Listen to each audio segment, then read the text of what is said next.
Today I wanted to talk about something that, God, whatever, it's like very important to me, but I don't know how YouTube like guidelines work or whatever, so I'm not sure if it'll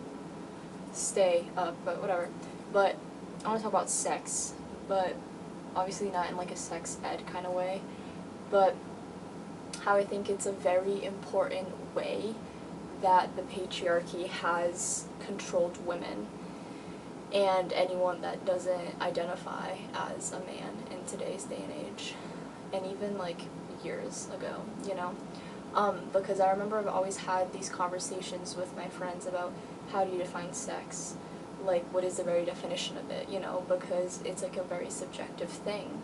And I remember that my friend the other day went to the doctor and it seemed to be very apparent the way that they describe sex and how it's like penetrative,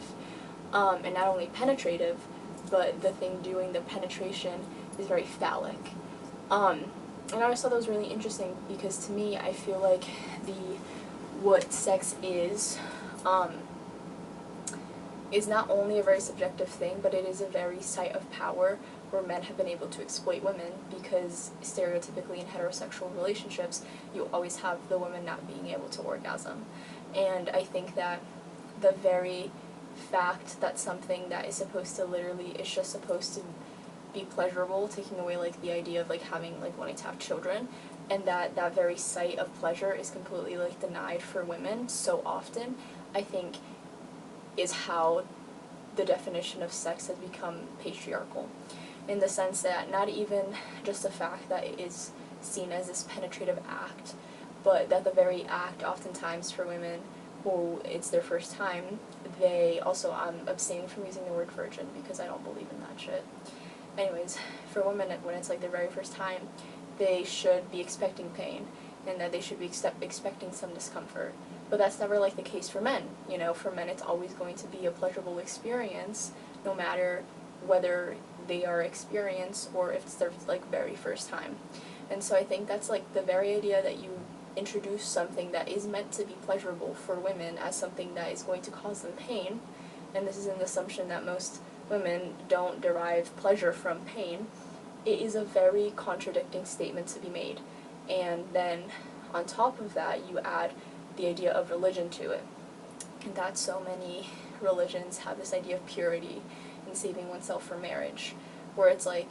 but then when you are in marriage, then it's like you're together and it's your like wedding day, whatever, and like you guys have absolutely no experience. That's actually like quite a bad thing, because then how are you going to, like, how is the husband supposed to be expected to know how to pleasure a woman and vice versa? But I do think that like a female orgasm is far more complex to achieve, and so I think that in that sense religion gives men such a like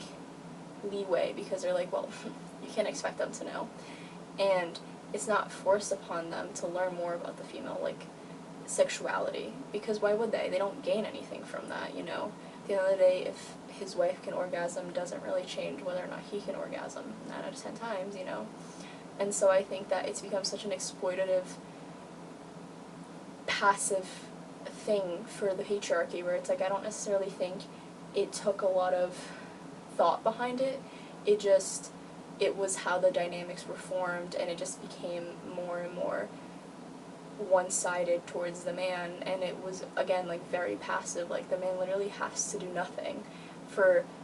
like sex to be exploitative for women, whereas there's certain parts of the patriarchy that, like, you know, objectifying women takes some action behind it, in the sense that I think that the exploitation of sex doesn't, you know, like you assuming that going into like having sex with a man as a woman that you're not going to come, like that already in itself is the patriarchy talking, because you're just assuming that the pleasure of something that is supposed to be meant for both is just going to be for him, is already you being exploited for sex, because you actually gain nothing from it. And if we're talking transactions here, which I don't necessarily condone, you're never going to win. You're always going to be in the negatives, and he's always going to be in the positives. And I just feel like that's such an interesting idea of sex and how sex is defined, and I very deliberately didn't give a definition because I don't necessarily think there's a lot of productivity behind that almost. But yeah.